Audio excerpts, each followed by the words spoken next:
Salutations, Shades, and welcome back to your one-stop shop for all things strange and unusual, Talking with Shadows, the conversation everyone has but no one wants to admit to. Here with your host, Vic Whately. And Marcus D. Oh, please, thank you, everybody. Oh, yes. That was for my name. That was for my name. Well, you did it right while my name was being announced, so. It started during mine, so it counts. No, but it led into my name. Thank you. So we have discovered the awesome sound effects thing on our soundboard and how they work now, which is great. My next step is learning how to change them, which I can't do. Which one of the ones that I want is Ricky Bruckman doing one that's like, it's not an owl! Like that. I want that very badly. So. That's a callback joke, by the way, to any fans of a long time ago when we first started the channel.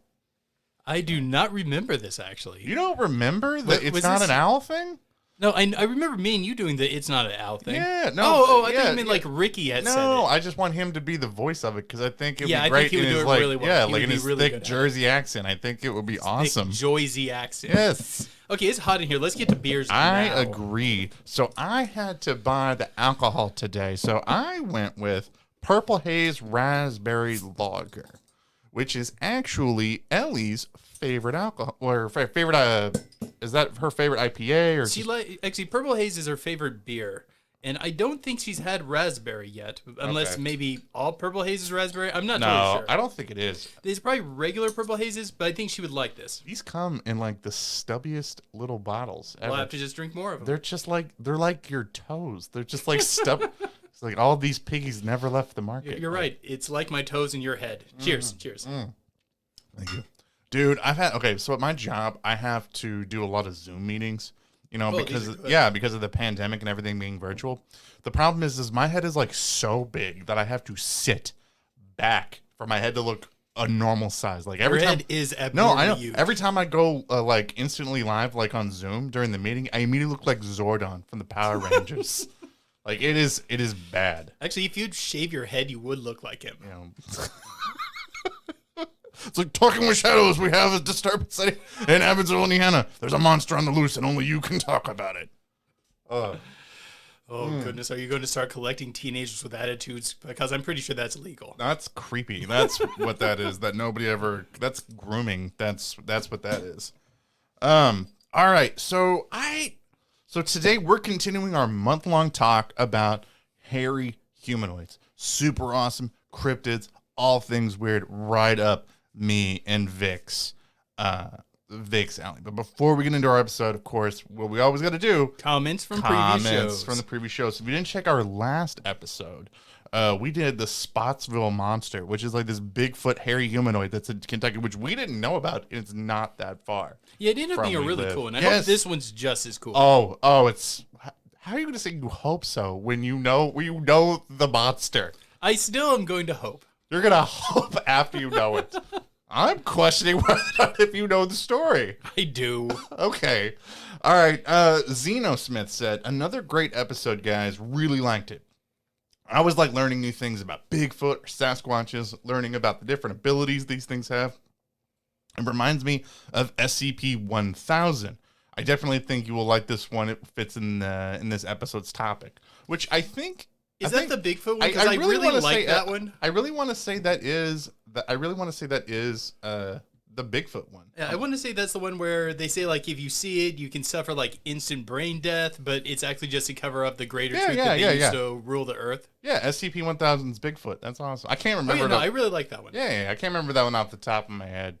Oh, go back and listen to it. It's good. Oh yeah, no, I like SCP like 3000, like some of the underwater cryptids that they do and that. Oh, I never remember the numbers for anyone. That's the snake that's got like Ananasesha? Yeah. It's like the snake god that's underwater that has like the weird amnestics abilities. Yeah, that one's cool too. Oh yeah. All right, jumping over to YouTube comments. All the way at the bottom. Whiskey conspiracies. Glad to have you Commenting, good sir, says, your descriptions of the animal bodies sounds like organ harvesting for ritualistic purposes. Could be a Bigfoot, but why would Bigfoot monsters take those organs and leave the corpse behind? So is this a Bigfoot working with a cult to summon something, or is it worshiping its own Bigfoot god/goddess with offerings to a secret Bigfoot shrine? Either way, I don't like it. I find that to be a fascinating idea. Yeah, like, well, I mean, if it's really like if it's a Bigfoot actually eating, you would expect it, like, you know, to eat the good parts, like, you know, the meat of the animals. But it really just it removed all of like the eyes, and it was more like scavenging. I did not think about this in a ritualistic context, but I'm kicking myself now for that. Mm-hmm. Tunguska Lumberjack said, maybe the Fae being affected by you saying... Wait. What was that name again? Tunguska Lumberjack? Yeah. That is a cool name. Yeah, that's an awesome name. Sorry, please continue. That's just a cool name. And he's got a cool comment. Maybe be the Fae being affected by you saying that you don't believe in them is a bit like the whole red ones go faster, and it's some type belief-based power. Just an idea. Great idea, by the way. Thanks for the enjoyable video, guys. Have a great weekend. I'll tell you this. Someone's chopping at their bit for their new orc codex. Oh, because yes. Marcus is a dedicated orc player. Oh, do I? Oh, I have a huge orc army. I pre-ordered it yesterday. Take a guess real quick at how many points is your orc army? Just a quick guess. If I get, like, 8th edition codex or 9th edition codex? 9th edition codex. 9th edition coming out. I will total it out. I'm going to guess now, and I'm going to say 5,000. What do you think? I think it's going to be more than 5,000. What do you think it's going to be? I think it's going to be around 7,000. All right. I will tabulate my whole army, and we will see who is closer. So it was 5,000 and 7,000. Okay. James Kness says, I'm digging the channel. Good. Yeah, you know what, We're James? digging you. Yeah, we're digging you, man.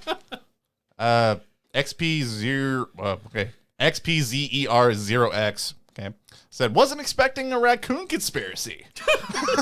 Me neither. No one ever expects the raccoon conspiracy. At least they didn't blame the owls this time for what was happening. Thank you. That's a fan right there from back in the day. Awesome. We're bringing that concept back. We're bringing it. Laughing Fox said, the raccoon conspiracy ended up being far less exciting than I expected. Screw you, Laughing Fox. I'm sorry. I got mad. That was a knee-jerk reaction. Laughing Fox is a good friend of mine. I know exactly who that is. Never mind. I'm just saying. Hey, I thought it was awesome. Thank you very much, because I was not expecting it. Okay. I wish it was a little... I'm kind of with Laughing Fox here. It was a little lackluster, but it still was good because it came out of nowhere. You know, it's not like raccoons are going out like trying to sacrifice things to summon some sort of a Bigfoot god. That would have made it better. I think his point is something along these lines. It would have been cooler if it was raccoons who have constructed their own Bigfoot outfit and were piloting it like some woodland robot. Oh, yes. That would have been crazy. But he said, if y'all decide to do some investigations in Kentucky or locally, I'd love to join in. Absolutely. Absolutely, Loving Fox. We would love to have you, man. Yeah. I'd like to do more field work. Yeah. Izzy28 said, Barton would be great to have on your show. I know he's been on Paranormal Roundtables and Cryptid Studies Institute. He's a really cool guy and a good researcher. Great work, guys. Do we know him? Is he 28? Not that I'm aware of. No. Barton. That's one of the witnesses. That's one of the kids' witnesses. I listened to like 5 interviews with him. I'm terrible with names. Do you even Talking with Shadows, bro? Do you even remember half of the stuff that we do? I am so bad with names. I am too. It was bad. Dude, I once had to cram for this all-state Spanish competition in trivia, and we had to memorize 600 facts ahead of time. I memorized 500 of them. The ones that weren't names. I told my whole team, I was like, I will memorize every fact in this thing and every question, just do the names. And they didn't do it, and we got second because of it. Okay. All right. So, yeah, that's the comment. So, if we're ready to get into today's episode, we can talk about the Murphysboro Mud Monster.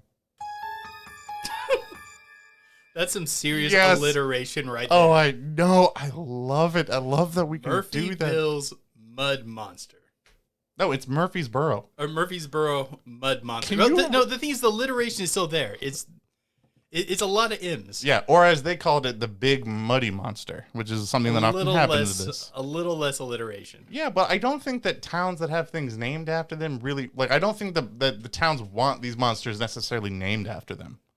Yeah, I mean, guess. It's not like the Point Pleasant was like, yeah, we should change the Mothman to like the Point Pleasant monster. Like, I don't think they kind of want that. I mean, At that, I think they're proud of it. Like, they have a Mud Monster beer festival every year. yeah, I think I'm not about at the time. I mean, like maybe way not at down the the time. line. I'm talking about like in the midst of it. But well, I mean, we'll probably get in a little bit today, kind of how the town reacted to the monster sighting that they had. So I thought that what we could do for this episode, because this is an intense one. I mean, normally I like to pick some of these things apart, much to the annoyance of Vic. This episode is going to be mainly story, and I love it when you pick things apart. No, but we're gonna talk about it as we go because it's pretty interesting. So most of the accounts of the Murphysboro Mud Monsters is within the 1970s. There's some accounts that maybe it goes back a little bit further than that, but like the big bulk of the story starts in about 1973, right?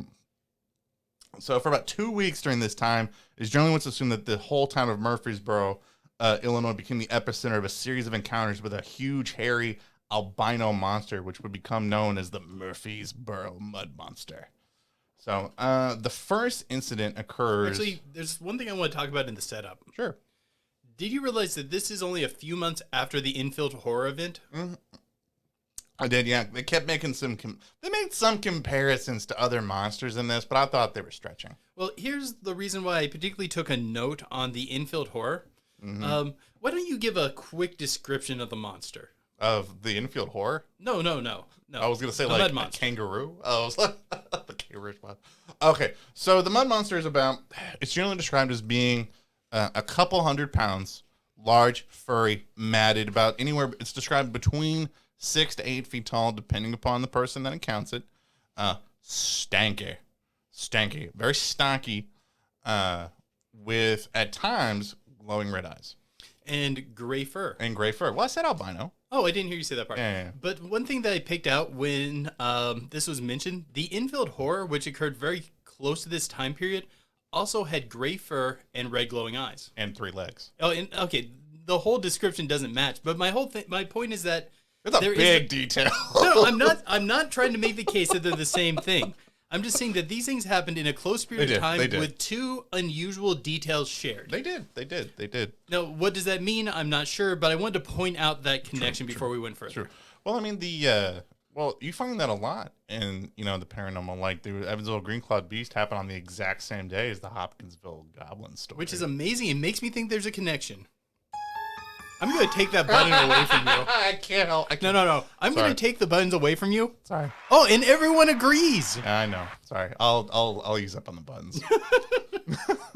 No, but it's true. Yeah, it did happen around the same time as the infill monster. All right. First part of the story that we're gonna break it down is June 25th, 1973. So these 2 teenage, like 19 years old young couple, Randy Needham and Judy Johnson, decide they're gonna go for a little drive and park down by the river park, down by a boat ramp. And while they're down there, they hear this weird like rustling sound, like in the woods. I assume while they're necking. Yeah, according to the story, quote unquote necking. And they bring that up quite frequently, that these 2 should not have been out there. Apparently, like the Judy's dad did not care for Randy very much, did not approve of this. Seems to be a theme throughout the Big Muddy Monster stories. There's a lot of teenagers involved with this. One of the things I like about it is it's kind of a classic Lover's Lane. Yeah, but without like the slasher part. It's more like Well, Lover's Lane monsters don't have to have the slasher side. True. For probably some of our horror fans out there, I think they would prefer that. Did you know there's 2 versions of this story? 2 versions of the story? Yeah. All right, I'll tell you my story and tell me the other version. Okay. There's only a slight tweak between the stories. They're very similar. One is that they're a young couple, and Judy's father does not care for the boy she's down there with, and she knows she'll get in a huge amount of trouble if she's caught with him. Mm-hmm. The other version is that both of them are down there committing infidelity, that both of them are married at a very young age, and they're both cheating on their spouses. I don't think that they actually ever came out to say which one that it actually was. I know that they're not married today. Well, that's true. But they're not married today. I think when I read the actual police report, it actually said that they were just down there when they weren't supposed to be down there. Well, but that could be true about either of them. True. So it's not really known if they were committing infidelity or if the parent just didn't care for them. I just had noticed that, there seems to be two different versions. Depending on who you talk to, it'll vary a little bit. So they're down there necking. And while they're down there necking, suddenly they start hearing this rustling out in the woods. And then they hear this loud, they call it a piercing roar, which I thought was an interesting way to describe it. They hear like this shrieking sound like out in the distance, which Randy described as he describes it like an eagle shrieking into a microphone. And Judy described it as like a combination of an eagle's shriek and a elephant's roar. It was very, very weird. Also, I'm on beer 2. I'm on beer 1. I mean, they're good. So anyway, they try to see if they can see it. They don't. They turn on the headlights, and whenever they turn on the headlights, they both saw a huge, foul-smelling creature lumbering towards them.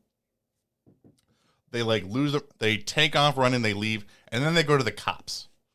And they immediately go to the cops, and the cops are take their statements. And one of the things that I thought that was really interesting is the cops are back out there to investigate the area within like 2 hours. It didn't take them very long to get down there to actually to investigate it. Well, the cops, although were skeptical of it, did take it seriously, because no matter how you look at the story, they're putting themselves at risk by telling the story.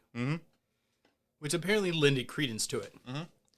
So, all right. So the police chief ends up believing he sends two cops out there to investigate it. A Merrill Lindsay and a Jimmy Nash. Okay. And one of the things that the cops notice when they're down there is they discover a series of tracks down there by the river. And he describes the tracks as about 10 to 12 inches long and approximately 3 inches wide. Which I thought was kind of interesting. Did they say 3 inches wide? Yeah. My foot is That's wider what I'm than saying. That. I think my foot's longer than that. Yeah. I thought that was definitely a weird weird note, because my feet is 14 inches size 14, and I wear extra wide shoes. I think my foot itself is 5 inches across. And mine are 14 and a half, slightly longer than yours. But one of the weren't things, these 3-toed footprints too? Yeah, and they ended up being 3-toed footprints. But one of the things that I wanted to give a shout out, because I asked somebody, because I asked Daniel Benoit, who's the head of the East Coast Bigfoot researchers. He has a group and he does a lot of Bigfoot research, and I asked him what is the typical size of a Bigfoot track, to see what he said, to see if I was right. And he said typically they range to be about 13 to 17 inches and 4 to 7 inches wide. So you probably can't call this a big foot, because that's kind of a small foot. I'm more of a big foot than this thing. Average foot doesn't sound very intimidating, okay? It's either got to be, for it to be something that's going to be either tiny or too big. But anyway. But while they're out there investigating, Nash claimed that... There's one more thing I wanted to throw in about the description that the first couple gave. Sure. It did not have hair on its head. It just had a regular skin head. It was still kind of conical and pointed, like a Bigfoot head is, but it just didn't have any fur on it. So while the two cops are out there investigating, and they found the footprints, they actually hear the shriek sound actually out in the woods, and they take off looking for it. And both Nash and Lindsay both claim that they don't think that it's not an owl screech, it's not a bobcat sound. They don't think that it's a large cat. Is this where the guy drops his gun? Yeah, I don't find any actual account for that. Oh, where's the wah wah wah wah? Nope. There we go. Yeah. There's accounts saying he lost his gun, but when I read the police report, there's because you can actually get the police report for this thing. There's no instances of him actually losing his gun. I could see this being something that's thrown on for storytelling, but I could also see this being a thing where it didn't make it in the police report. That person did not come back with their gun, because that's a really big deal. So they hear the shriek too. They freak out. They head back. They call 2 more officers out to the area. And by the time that the four officers are out there, actually, I'll take that back. By the time the 4 officers get out, it's 2 a.m. So the first set of cops that even get out there really aren't even out there very much it didn't take them long to get out there than when the actual couple saw them. But anyway, they investigate the entire area. They find more tracks. There's another instance where they hear this loud screech, and then all of them take off running at this point. Well, of course, it's got a gun at this point. It's Bigfoot, and he's got a gun. Fighting Bigfoot's one thing, but now he's armed. Yeah. I'm not messing with that. So apparently that loud shriek is Bigfoot used for, I've got a gun, and I'm not afraid to use it. Bigfoot, maybe they kill people, maybe they don't. I know it's a little out. Guns, I know they kill people. So when they hear this again, they take off. At this point, they decide, we don't got enough cops out on the third shift. So they're like, we're just gonna wait a day. We're gonna let go. We're gonna let this go. Oh man. So I think it gives definitely credence to the story that this couple who knew that they weren't supposed to be down there by the river end up going to the cops anyway. Because no matter what version of the story that you go with. Yeah, they're still taking a risk. Yeah, they're taking a risk by going to the cops. Now, why you would go to the cops whenever you see this strange monster out in there, I have no idea, but... Also, both could be true. It could be that Judy is married and sneaking around with this guy that her dad does not care for. No. It's possible that both are true. No. I mean, I found it weird that they just go to the cops in general, is what I'm saying. That they see this some sort of a monster. I don't know. I think if you think there's a monster out there and you actually care about your community, which this is a small town, they probably do. I think they're probably thinking, hey, there's like children around. We might want to tell someone in charge about this, monster. That's true. Somebody with a gun should do something. It didn't do much good. No, they did not. Because they all ran. So, a lot of good that did them. They ran pretty easy. Okay.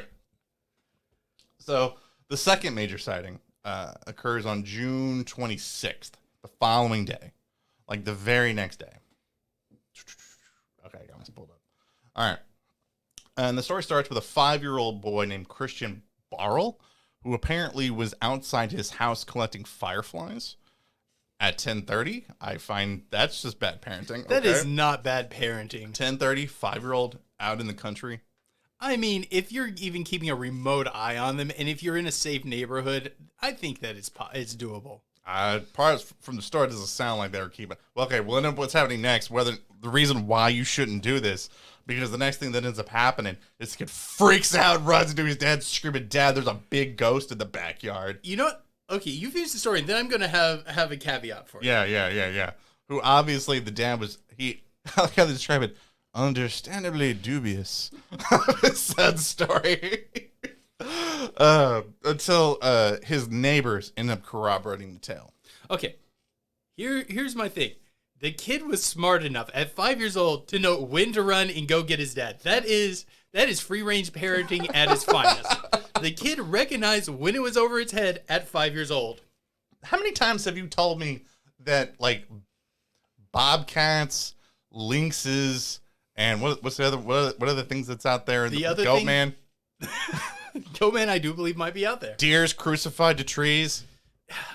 Okay, yeah, I did see that when I was a kid. You're gonna leave a 5-year-old at 10:30 unsupervised out there by himself? I mean, I don't think I was 5. I was at least allowed to go do that when I was 8. Okay, I'm just gonna say it. Bad parenting.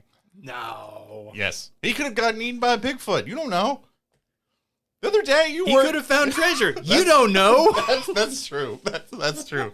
They're probably both equally right. You're probably like, if you're in the woods and you're 5 years old, you're equally going to find some sort of a supernatural creature that's going to get you and some kind of treasure. Sometimes both. And that's what folktales tell me. That's true. That's okay.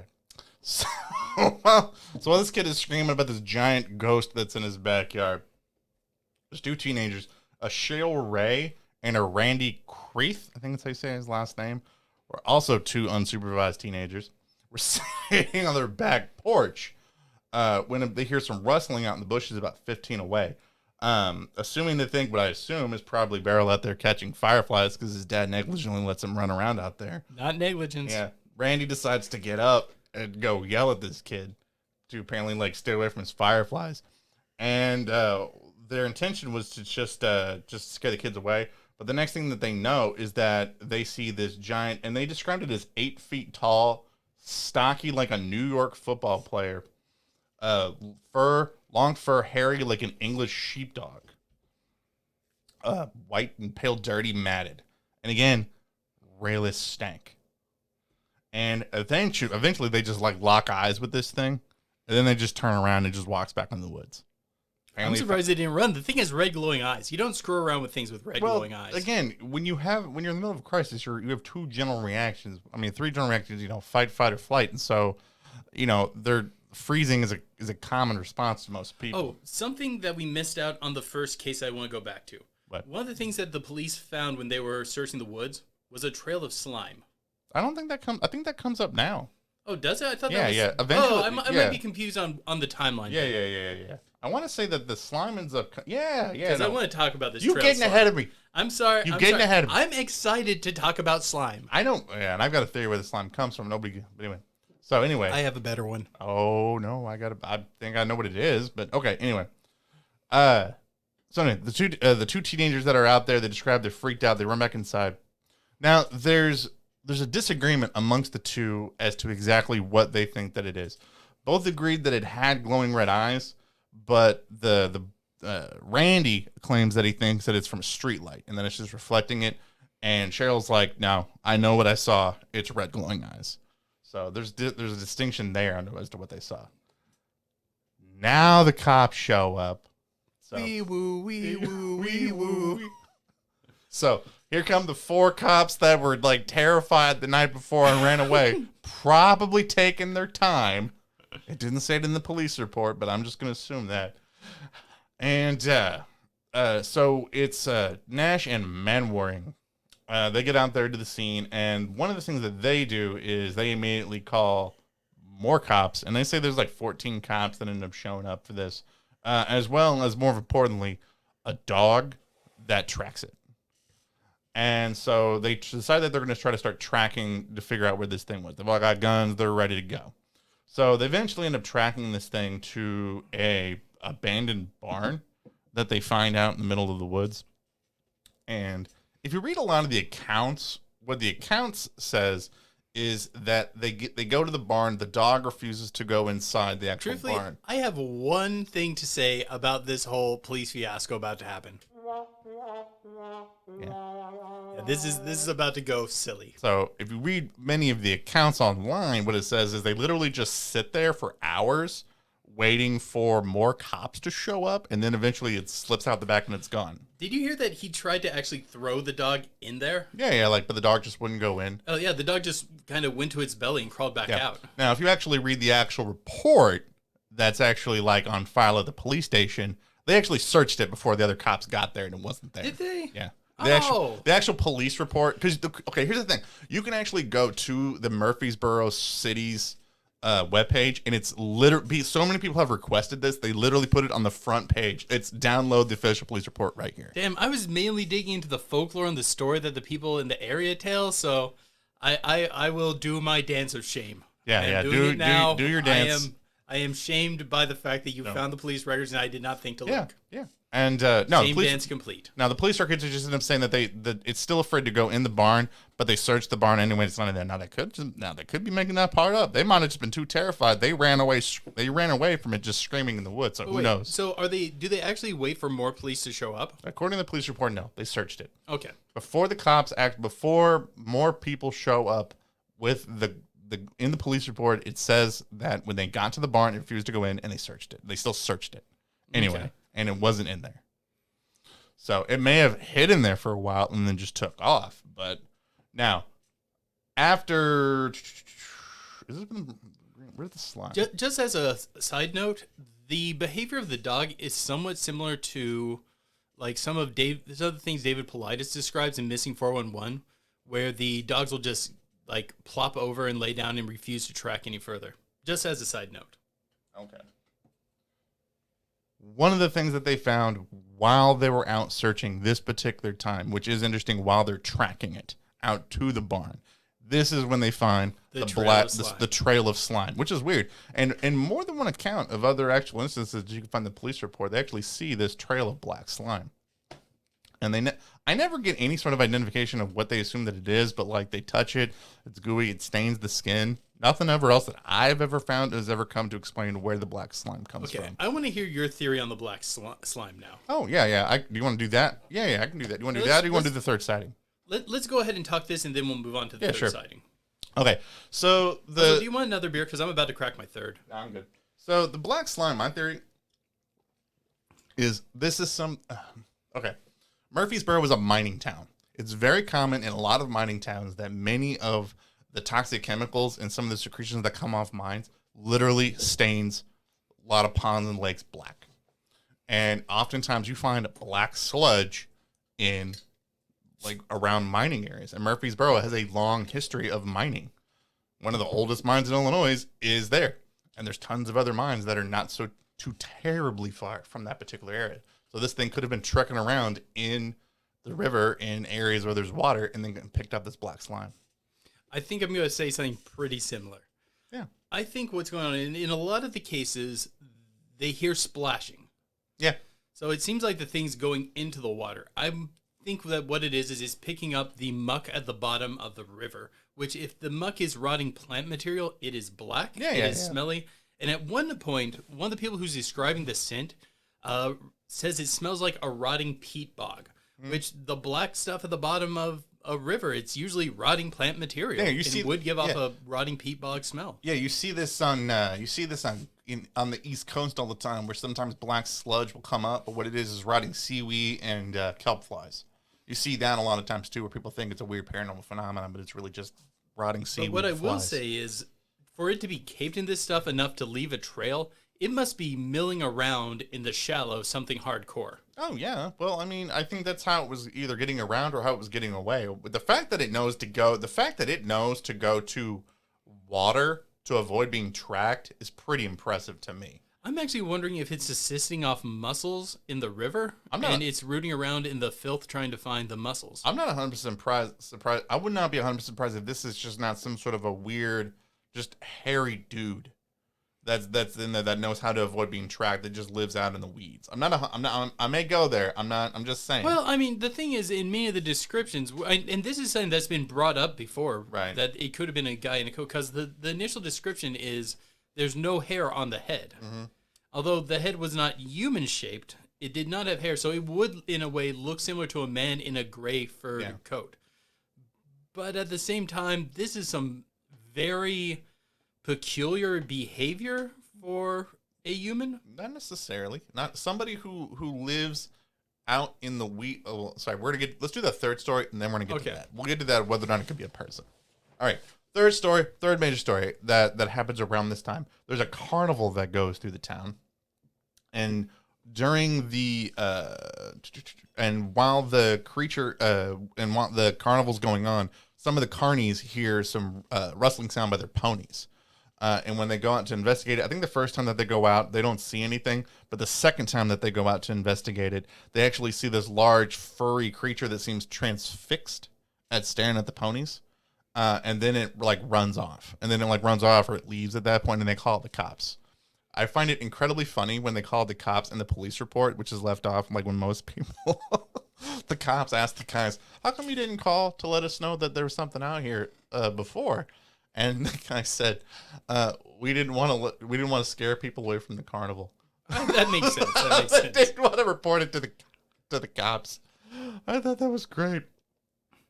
Oh man! And when we started paying attention to the ponies, that makes sense. They reported them because they're expensive. And then sporadically over the next couple years, some other people have reported seeing it. There's 2 instances of kids playing wiffle ball, and they hit the wiffle ball, and it lands lands up between 2 houses. And when the kids go, they see this large furry matted thing walking around, milling around. Then it just takes off.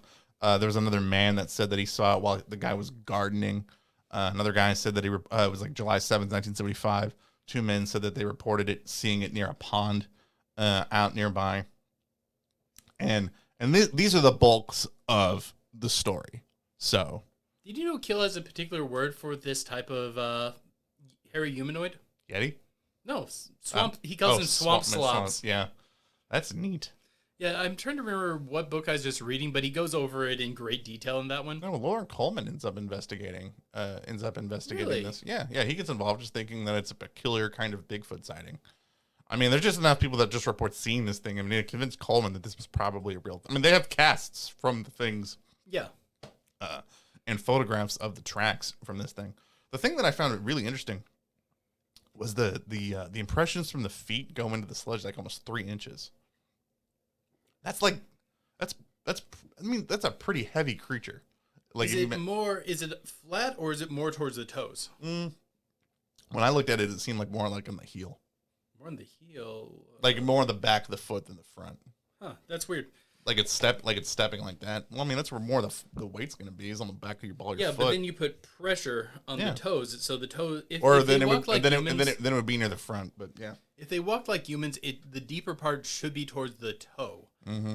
If they're plantigrade, like many people believe, plantigrade means that you just basically stomp down and you're not rolling your foot while you're walking. And a lot of Bigfoot footprints imply that it moves plantigrade because the way the pressure is distributed through the cast it leaves.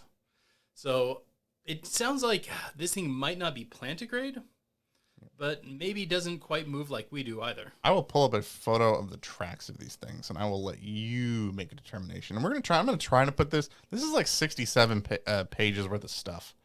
So this is one of the tracks. Let's take a look at that and see what you think. Sorry for me to tell. I'm not an expert tracker. I have tracked before. This is not a great example. Let me see it again. Yeah. You talk while I analyze. Oh, it's okay. There you go. That's what it is right there. Anyway, yeah, man, this whole thing had this town in a tizzy for like a good while. People have been like writing. This took off nationally when this thing hit the papers, and you can find like clippings of this in New York. I even saw an article about this in South Africa, which I thought was really interesting, which I thought like it had gotten that far.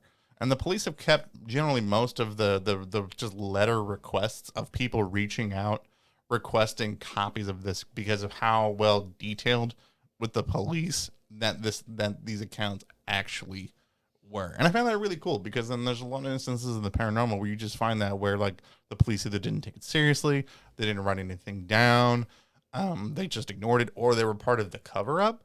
But from everything that I can tell within the big like mud monster, it seems as though the police were generally as cooperative as they could be at the time. Truthfully, it's hard to tell from this photo because it's not a great photo. Like, I can't even tell if that part in the upper area, if that's part of the print, just because the photo's not really clear. I would assume it would have to be, and if so, that's really weird because it does look like it's digging with its heel. If not, it looks kind of like it's more of a slip than a print. So do you think this is actually a Bigfoot, or do you think that this is a person? Person, I don't think it's either. I don't think it's a person, nor do I think it's a Bigfoot. Why don't you think it could be an albino Bigfoot? I think there's too many outlier things in the description. Like what? The feet being too... First, the feet being too small, it's clearly not a Bigfoot. What if it's a juvenile Bigfoot or an adolescent? Then it would be a small foot. Well, that's true, but I mean, we'd still be within that category. I mean, a lot of times we always assume that just Bigfoot is just going to be just that big going out. If it is one of the three-toed Bigfoots, I would say it is a very old one. What it is, it's one that's now, it's turning gray, it's losing its pigmentation of the hair, it might be losing hair from either age or mange. Its behavior seems desperate at times, like if it's mucking around through the water, trying to find, like, say, food, it might not have access to better food sources. The other thing is it could be something that's very sick. How? But I actually don't, I think it's something that's not a Bigfoot. How do gorillas and chimpanzees handle albinoism? How albinism? How do they handle that? I don't know of any particular studies on the behavior of albinism within primates. There might be one out there, but I just simply have not read it. I do know this. In most social dynamics of an animal, a creature with albinism usually does become a bit of a social outlier. It usually gets more attacks from within the group as well as from without because it's easier to spot prey. Animals with albinism are usually more aggressive and better at defending themselves. Do you remember when we did our video on Mocha Dick way back in the day? Yeah. And why that particular sperm whale was very aggressive. Yeah, well, probably, yeah, because it was an outcast, probably. Yeah, and couldn't socialize. yeah, it was probably an outcast from his pod, but also Hunter, and this is the origin of Moby Dick. Hunters looking for whales can spot a white whale more easily than a gray one. It has been attacked many times, and the fact that it made it to adulthood means it's kind of a badass. Well, yeah. Well, we assume a lot of times that Bigfoots are probably social creatures. I would believe that it probably is. But if this thing is an albino, then you would think that it would be more aggressive than if it's sort of an outcast. And you don't see any instances of that.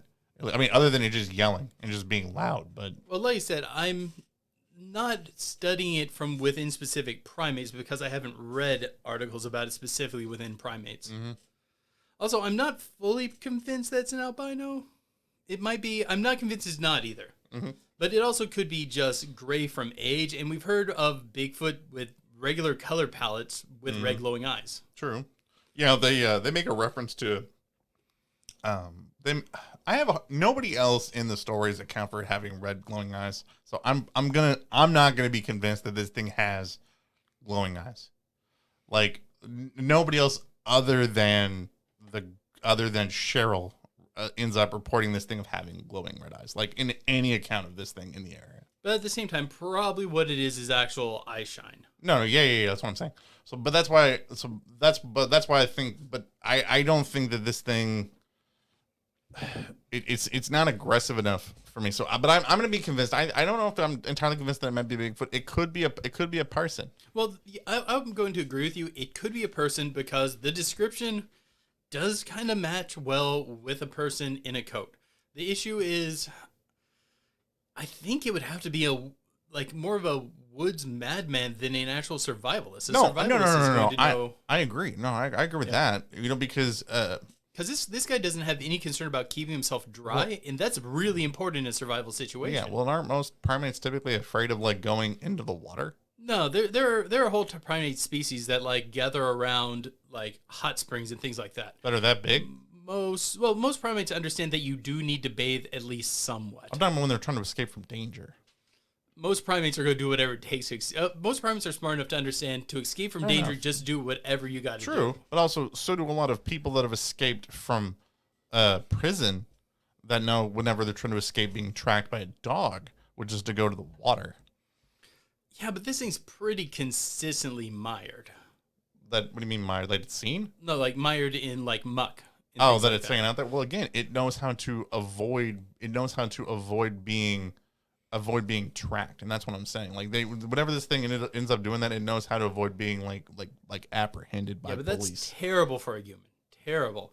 We can't stay mired in muck for long periods of time. We start to get lots of rot. No, I know, but I'm talking about when it's being actively chased, is what I'm saying. Yeah, but think about the first case.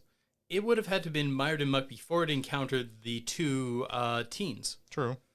Which would make me think that, like I said, if this is a human, I think it's someone who's mentally ill, not an actual survivalist. Yeah. Because they're engaging in bizarre behavior. More so than I think someone who is actually trying to just live out in nature would ever do, because it seems detrimental to do it. Yeah.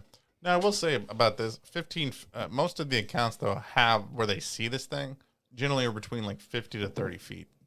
So I think probably the average person can probably tell the difference between a wild man and a Bigfoot. Yeah, and also the description describes this conical head like Bigfoots normally have. Yeah. It's just a hairless version. Humans, I think that only happens, and I don't know if there's a politically correct word for pinheadism. I know that's what we used to call it. Mm-hmm. I guess the other thing would be maybe it was someone with a dimorphic head due to crib boarding. Mm-hmm. But that head shape, although possible in humans, is not common. It's very rare. No. At the end of the day, no, I don't think that this thing's actually an actual wild person. I just really want to. But out of Bigfoot accounts, this one I'd say is one of the more likely ones to be because of the skin shaped face or the skin colored face. Oh well, and how close people got to it, and how close and how quickly the police got a written statement. This is not something that people had enough time to just sort of sit around and kind of come up with their story. They typically had to respond very quickly to what they saw, and they all tend to be pretty consistent. There's also the theory that, and keep in mind, this theory comes up with every town paranormal case, is that the town got together and made it up for publicity. I was gonna say the town got together. It was because of terrible parenting. I don't think that's that bad of parenting. Teenagers running around unsupervised. Dude, the 5-year-old understood stranger danger and went and got having his dad. relations. 10-year-olds catching fireflies. There could be wild. 19-year-olds have relations everywhere. There That's could be packs of wild dogs. There could be packs of wild dogs. They could just pick up They could just pick up this kid. Predators out there in the weeds. You don't know. I still don't think it's bad parenting. Just because you are a helicopter parent, it doesn't mean like free-range parenting is bad. My parents I grew up in the city. We had to worry about sex predators, killer clowns, Republicans. They're out there in the woods. They know. When I was young, I would wander through the swamp a lot and just go into old abandoned buildings, just rotting into the swamp. And if I came back with like a nail in my foot, my mom wouldn't be mad that I was wandering around in the swamp. She'd be mad because this is like the 5th time this year I've come home with a nail in my foot. Yeah. I had so many tetanus shots when I was young.